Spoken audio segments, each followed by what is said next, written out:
പുതിയ വീഡിയോയിലേക്ക് എല്ലാവർക്കും സ്വാഗതം. ഞാനൊരു ഏലാഞ്ചിയാണ് ഉണ്ടാക്കുന്നത്.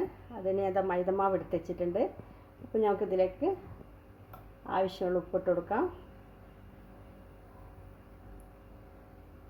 നമുക്ക് വെള്ളം ഒഴിച്ചിട്ട് ഇതൊന്ന് കലക്കിയെടുക്കാം. ഇത് നമുക്ക് ബ്രേക്ക്ഫാസ്റ്റ് ആയിട്ടോ ഇത് നമുക്ക് രാവിലത്തെ ഭക്ഷണമായിട്ടോ ഇനി വൈകുന്നേരത്തെ ചായയുടെ കടിയായിട്ടോ ഒക്കെ ഉണ്ടാക്കാൻ പറ്റുന്നതാണ്. ഞങ്ങളിപ്പോൾ ഇത് വൈകുന്നേരത്തെ ചായയുടെ കടിക്കായിട്ട് ഉണ്ടാക്കുന്നത്. അപ്പോൾ നമുക്കിത് ഇനി കട്ടയില്ലാതെ ഒന്ന് കലക്കിയെടുക്കാം. മൈദമാവെല്ലാം അതാ കട്ടയില്ലാതെ ഇങ്ങനെ കലക്കി വെച്ചിട്ടുണ്ട്. ഇനി നമുക്ക് ഏലാഞ്ചിക്ക് ആവശ്യമുള്ള തേങ്ങ അതാ ചിരകി വെച്ചിട്ടുണ്ട്. അതിലേക്ക് നമുക്ക് പഞ്ചസാര ചേർക്കാം.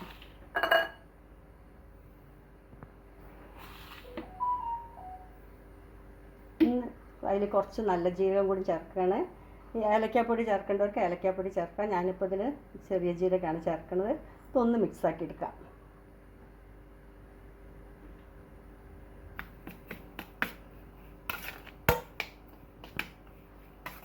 പഞ്ചസാരയും ജീരകമൊക്കെ ഇട്ടിട്ട് തേങ്ങ ഞാനിവിടെ ഇളക്കിയൊക്കെ റെഡിയാക്കി വെച്ചിട്ടുണ്ട്. ഇനി നമുക്കിത് ഉണ്ടാക്കാൻ വേണ്ടിയിട്ട് പാൻ അടുപ്പത്തേക്ക് വെക്കാം. നമ്മൾ പാൻ ചൂടായിട്ടുണ്ട്. അതിലേക്ക് ഇത്തിരി എണ്ണ തടവി കൊടുക്കാം.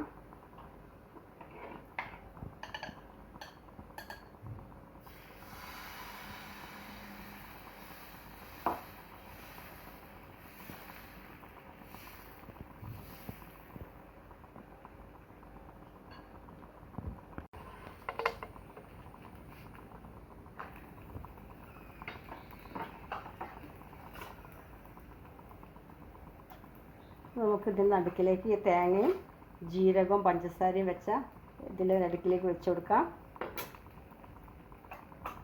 രണ്ട് സൈഡൊന്ന് മടക്കി കൊടുക്കാം.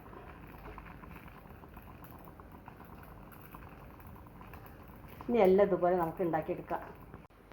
അപ്പോൾ നമ്മുടെ ഏലാഞ്ചിയൊക്കെ റെഡി ആയിട്ടുണ്ട്. അടുത്ത ദിവസം നമുക്ക് പുതിയൊരു വീഡിയോയുമായിട്ട് വീണ്ടും കാണാം.